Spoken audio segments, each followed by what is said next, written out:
as a hairdresser next month.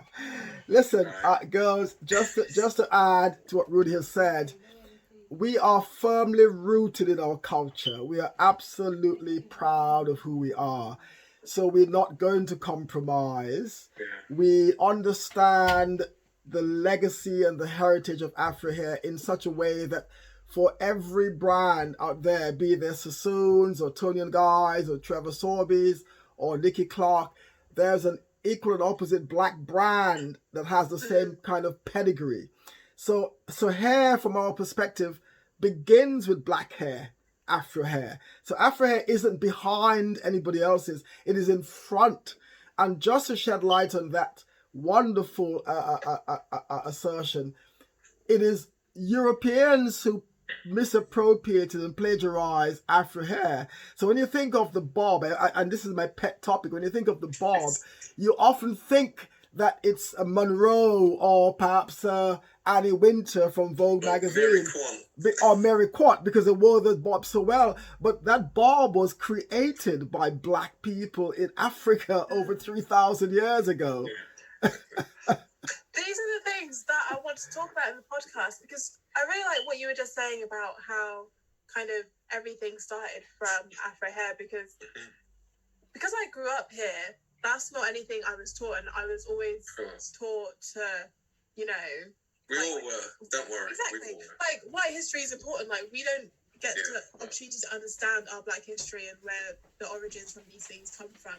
And it's because of that, and it's because of kind of those attitudes being instilled from me from very young that I've thought these things about my own hair, and it's kind of stayed with me for such a long time.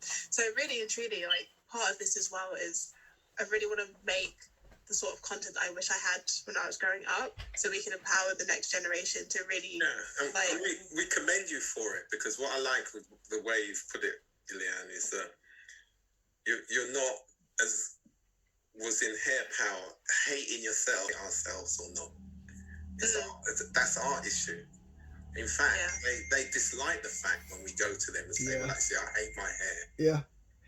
And brothers, if you are to shed light on the creatives, if you like, I call them the colossuses of black cutting colossuses, and the savant stylist of our era, and before that, you had some of the greatest hairdressers that walked the planet. As a matter of fact, even today, many of the most creative black hairdressers are working for white establishments, and they're leading the pack. Now you think of people like Desmond Murray. I mean, he wins all the European awards every year. You think of Errol Douglas. These guys are black men who work on European hair, and they are the forerunners, if you like. They're the best hairdressers in the European industry. And so if you go back in time, you think of the Winston Isaacs, you think of Splinters. Splinters, in a nutshell, to me, is a microcosm of something like, for instance, I'm thinking of Bridgerton. Visualize Bridgerton, right?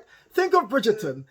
Had you not seen the series, you'd have never imagined black people being in such a prestigious position, i.e. a black queen, and she was a black queen, and she had black courtiers with her. So if you think of Splinters, in 1976 was there in Maddox Street in Mayfair, and there were black people running a well-oiled establishment, training black people, right? Doing black people and doing the black elites at the time. You think of the Marvin Gayes and the Michael Jacksons and who did these people's hair? The Diana Rosses. I mean, you had a black establishment for 30 years in the middle of Mayfair at the highest elevation. We had about 30 or 40 hairdressers in there, not to mention the senior stylist. You had people like great hairdressers coming from America to work in London to ensure that we create those wonderful hairstyles. I mean, so sometimes it's very hard to tell black children that that Renaissance didn't exist, but it's very hard because there's no proof, if you like, of the past. Yeah, exactly. There's no documented evidence, is there really? It's there, but it's not mainstream. And it's where to find it, isn't it? Exactly, and this is kind of one of the reasons why I'm so keen to explore this in a podcast, because A, it's accessible for mass audiences, and B, it's an opportunity for us to kind of capture that information in a way that's kind of evergreen and timeless, so people can come back to it again and again and again.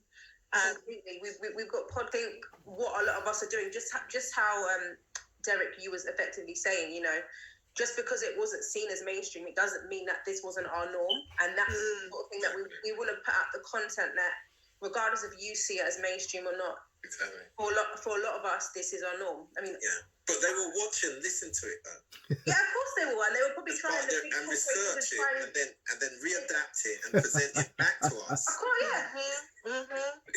I often think of the big British show. Is it something, you know, with Simon Cowell?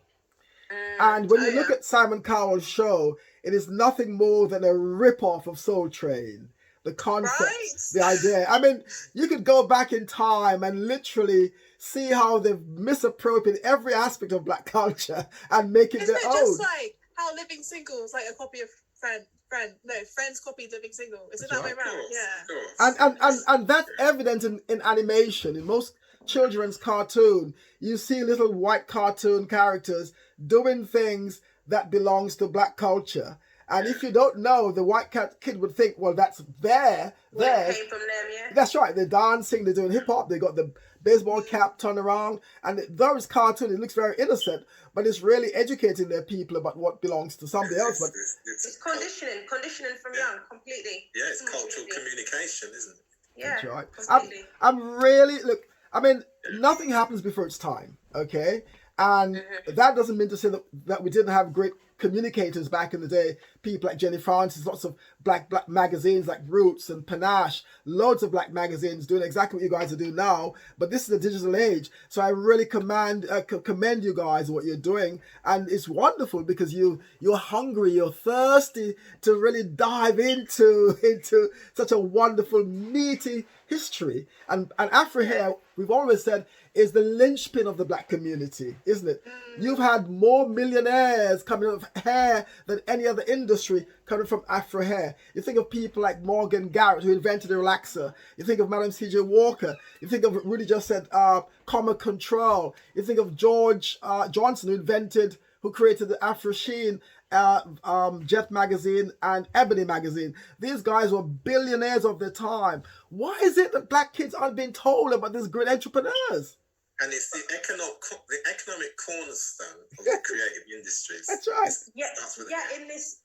Currently though, when you look into who is benefiting financially nowadays, it's not our community that benefit from the hair care and everything. It seems to be the South Asian community very largely. Even last year in the George Floyd wake, I started getting, Twitter fingers, and I started contacting companies. I said, hold on a second, are you black owned? Oh yeah, we support the black community. I said, no, that's not what I asked. So are you black? Our community that benefit from the hair care and everything, it seems to be the South Asian community very largely. Even last year in the George Floyd wake, I started getting, Twitter fingers, and I started contacting companies. I said, hold on a second, are you black owned? Oh yeah, we support the black community. I said, no, that's not what I asked. So are you black owned? I said, I'm gonna need you to speak up. And they said, no, we're not. I said, that's all I asked. But you can to loads of brands that you would swear by a black owned. They're not. They profit off us, but and also the money doesn't go back into our communities. That's a bit of a conundrum. That's a very good observation, and we had a talk about this not recently. So it is true that most of the black brands aren't black owned, but they were once black owned.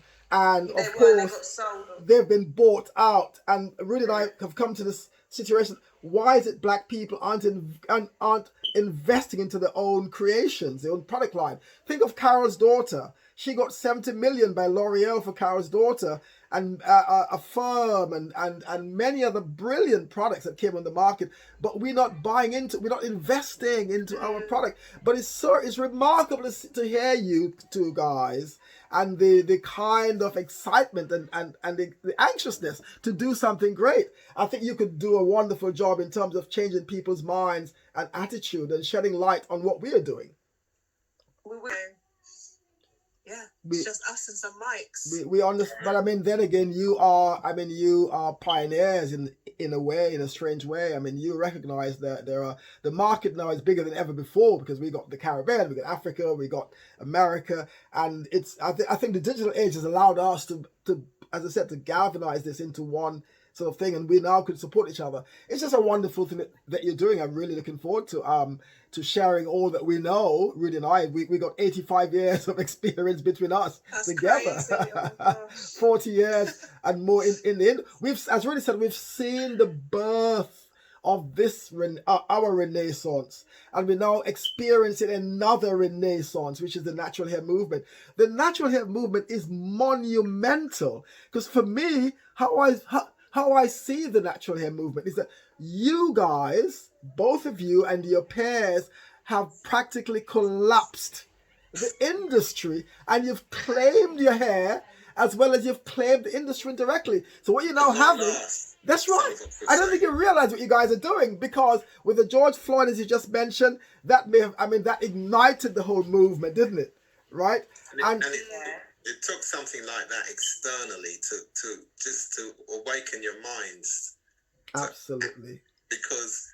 And markets are designed and you use communications really to make the consumer mindless in terms of, well, don't think about it. Just whichever's a shiny brand that I've been piling into your brain, like Nike, just do it. So you just go get a Nike. Don't look at anything. I mean, don't worry about the supply chain. Don't worry about anything.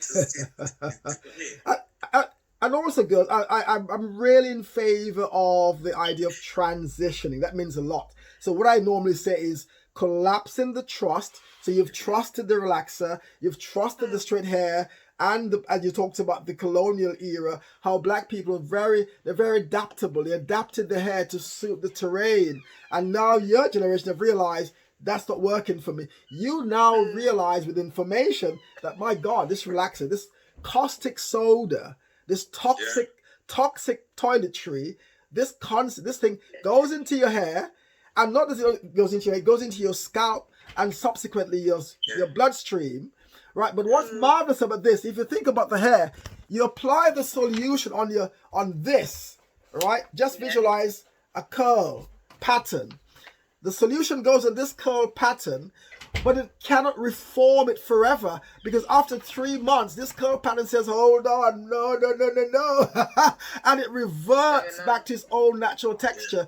The solution is white, and this is a black object, isn't it? So you see this kind of almost supernatural, spiritual fight taking place.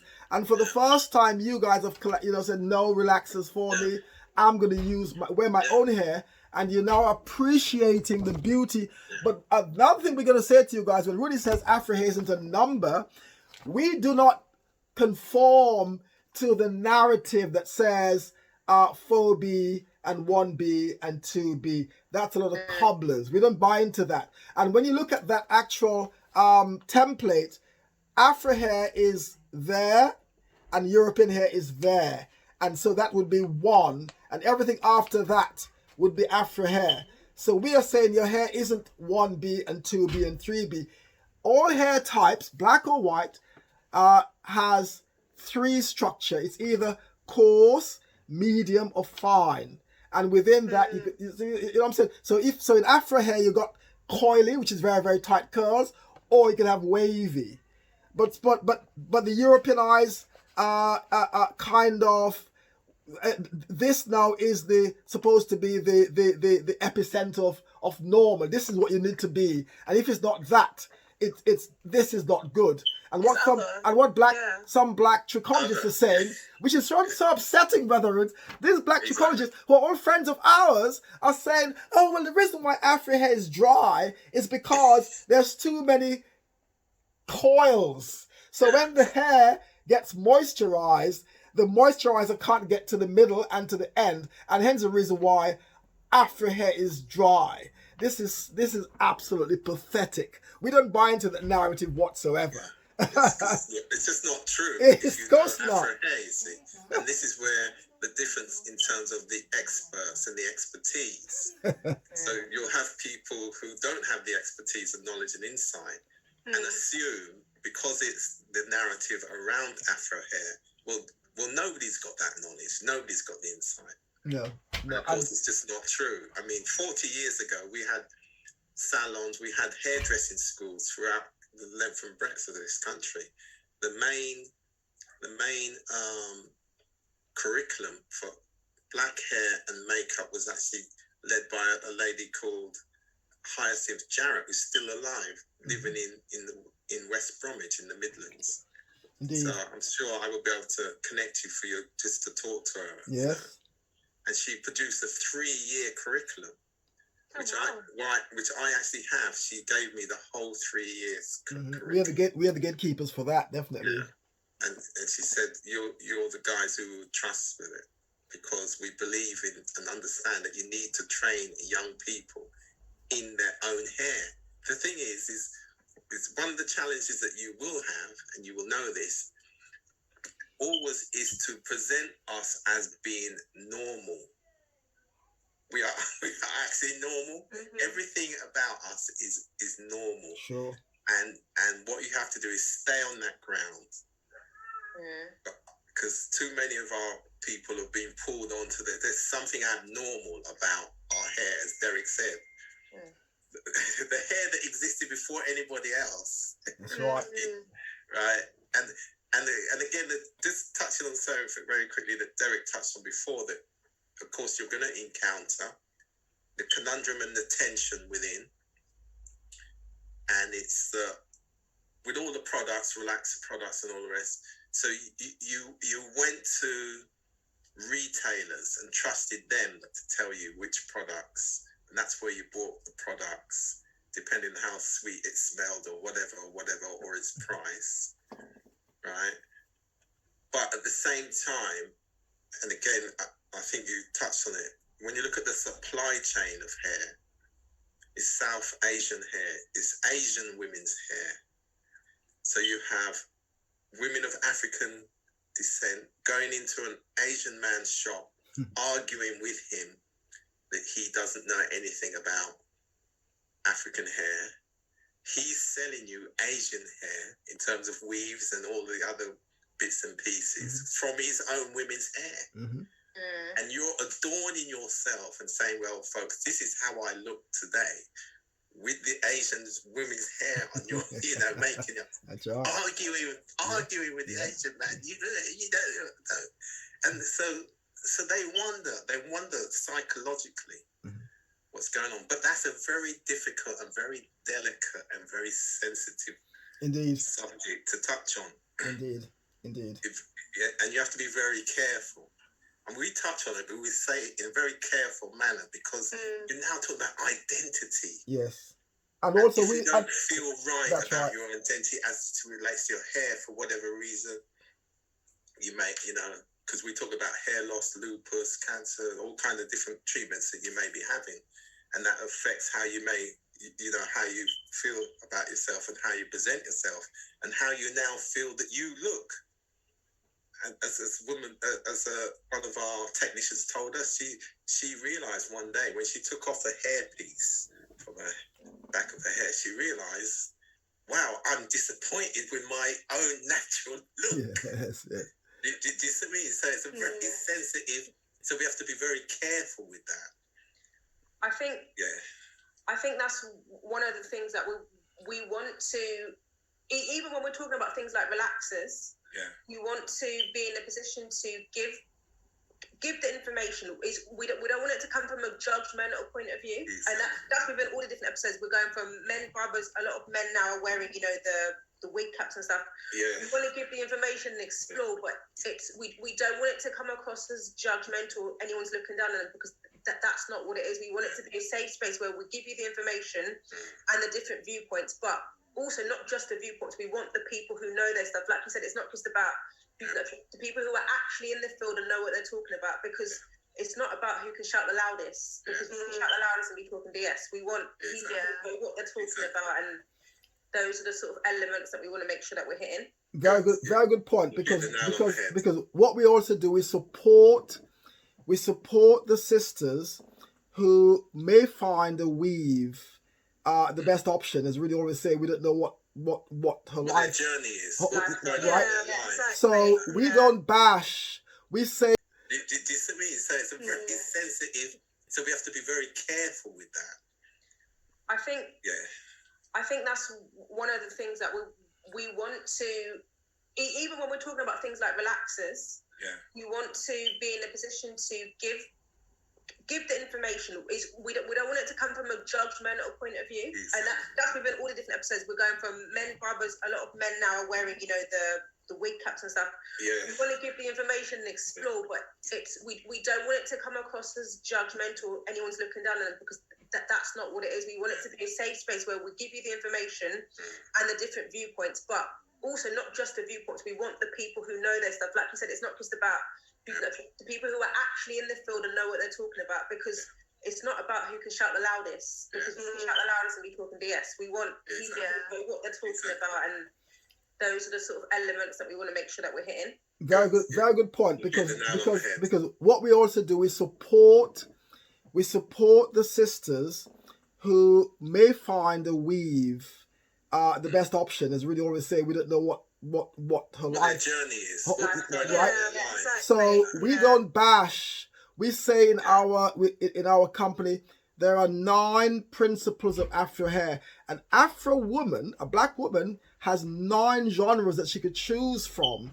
And here's what we also say: when a black woman wears weave, it is in her consciousness. She understands the need to wear weave because she invented the weave. So when a black woman wears a weave, she's not trying to be European, because her ancestors created the weaves over 3,000 years ago when they shaved off their own hair in the middle of the Sahara Desert in Egypt there for hygiene purposes, and took her hair and made a wig or a weave with it. Yeah, we see that. Original. Yeah, that's right. We see Cleopatra wearing that weave.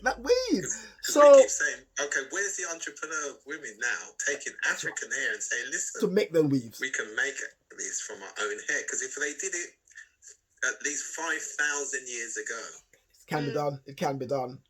Would have evolved. And you saw that junction position when in the movie Black Panther, the warrior sister, she had the weave for whatever reason.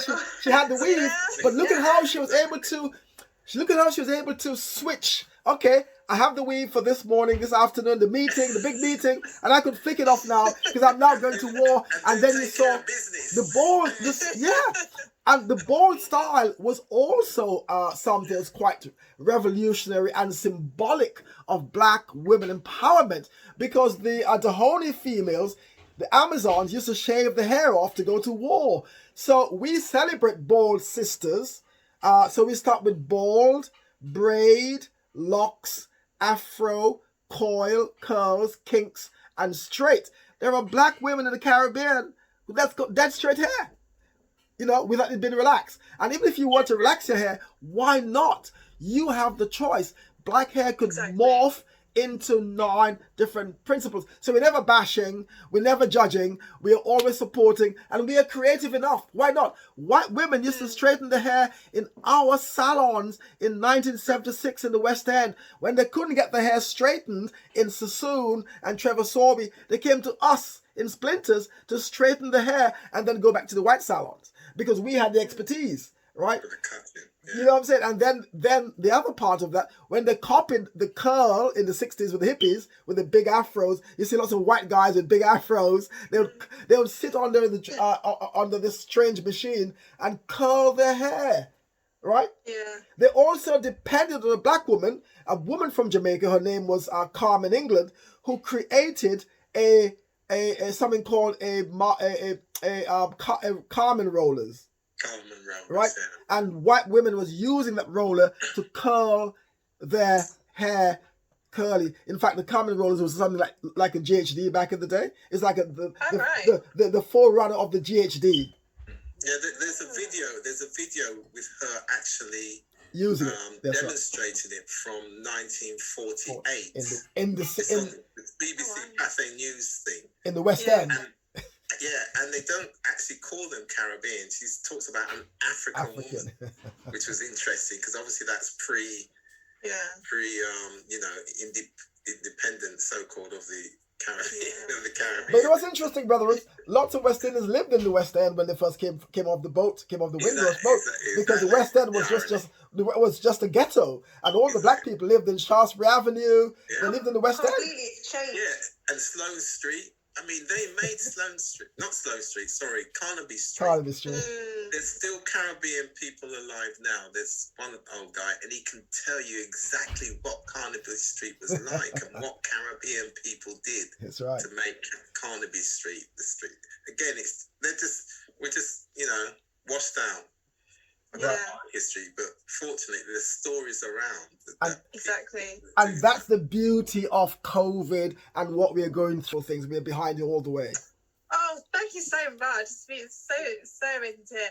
And just to say as well, I think our values completely align, because as Sylvie was saying as well, we're making this to not shun anyone for any of their particular hair choices. It's about giving them information that's not readily available to them so they can make more informed choices when it comes to their hair. Absolutely. And that's why you have great black stylists. I mean, there isn't a black stylist on the planet that can't do anything with hair. I mean, some of the greatest weavers, you go to Jamaica right there in Coronation Street, and some of the greatest weavers is right there in Kingston, right? So we are black women and black hairstylists, black men or females, they're brilliant. They can do almost anything with Afro hair. So we don't judge. We just support. I mean, I know, so I did hairdressing, I think about 12 years ago, but they taught us originally as a basic standard. The standard was European hair, but it was always to do Afro hair, you had to go through extra levels. And it's like, okay, cool. And it's like, oh, but it's harder, it's more specialist. And it's like, well, I mean, this has been here for how many years? It's all I know. Because they didn't want to teach it, and they threw it out they worked to get it out of the curriculum, and they got it there. The generation ahead of us fought to get it in there and into the schools and get it certified and accredited. And then over the years, they chipped away at it until they got it out altogether, virtually. Completely. When a white woman goes into a black salon, it's normal. When a white man goes into a black barbershop, it's normal. When a black woman goes into a white salon or a white barbershop, the entire salon gathers around because it is something it's a fascination. It's, as you said, talking but expertise. They're amazed, and they're hairdressers. Black hairdressers can do any hair, right? A black barber in any part of the world can do any hair type. As a matter of fact, one of the greatest black hairdressers of all time is a hairdresser called Pierre Toussaint during slavery, was the hairdresser of kings, queens, and presidents. And he's going to be canonized. His name is Pierre Toussaint, right? And he was just doing white people's hair, American presidents, British queens and kings. So we could do, it doesn't matter for us. We serve humanity, don't we? If you think about it. At the highest level, that's right. That's right. We know what we get in return. Yes. Great stuff. Great, good. Yeah. So your mother went to Splinters, did she, Leann? Yeah, she used to back in the day. Wow. Not very often, but like when they would come up, they'd make a day of it. Oh, she's made the journey. I remember a bunch of very pretty girls coming from Reading. And I always found the girls coming from the out of London was always they came to London. They came to mash up the Londoners, boy, because they look fabulous. Bristol, Birmingham.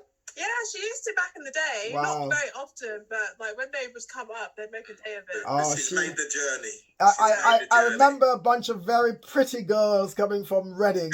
And I always found the girls coming from the out of London was always they came to London. They came to mash up the Londoners, boy, because they look fabulous.